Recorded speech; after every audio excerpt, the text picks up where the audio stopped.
Assalamu алейкум туугандар. Азыркы учурда Кыргызстанда эң оор абал болуп турат. Көчө күнү досубуз аябай ооруп больницага караң жаткырдык. Буга чейин скорый чакырсак скорый келбей, частный скорый чакырдык, 4 саатта келди. Аны алып алып, анан кийин шаарда больницаларда кыдырдык, больницаларда орун жокмуз. Такыр больницага жаткыра албай койдук. Аптоты бир больницага жаткырдык.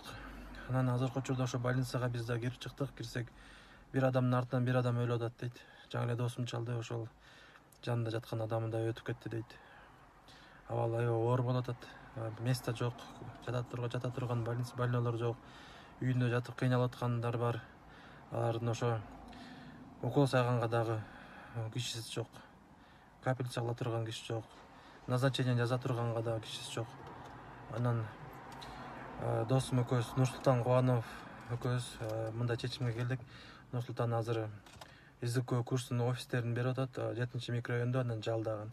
Азыр эле барып көрүп келдик. Ар бир центрга бир 20дан место бар экен. Койсок болот экен 20 койка место.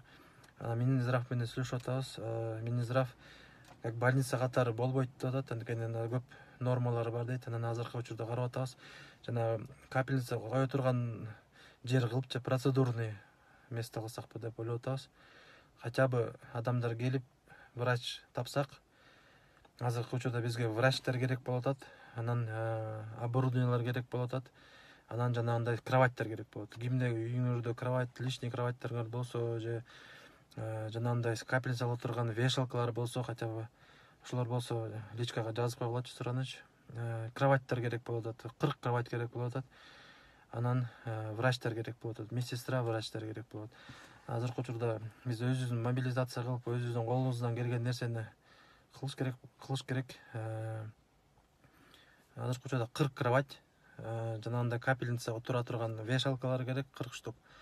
ИВЛды Кудай буйрса таап атабыз. Эртең сүйлөшүүлөр жүргүзүп Турциядан келип атат дейт. 10 штукту хотя бы биз центрга 5-5тен кылып коюп турсак, врачтар керек болуп атат. Анан эртең күнү Минздрав менен жолугабыз. Если бизге разрешение берсе, хотя бы ошондой процедурный кабинет кылып, келип врачка назначение кылып, ошол жерден капать этип, анан кайра үйүнө жиберип турсак, хотя бы ошондой кылып турсакпы деп эми ниет кылып атабыз.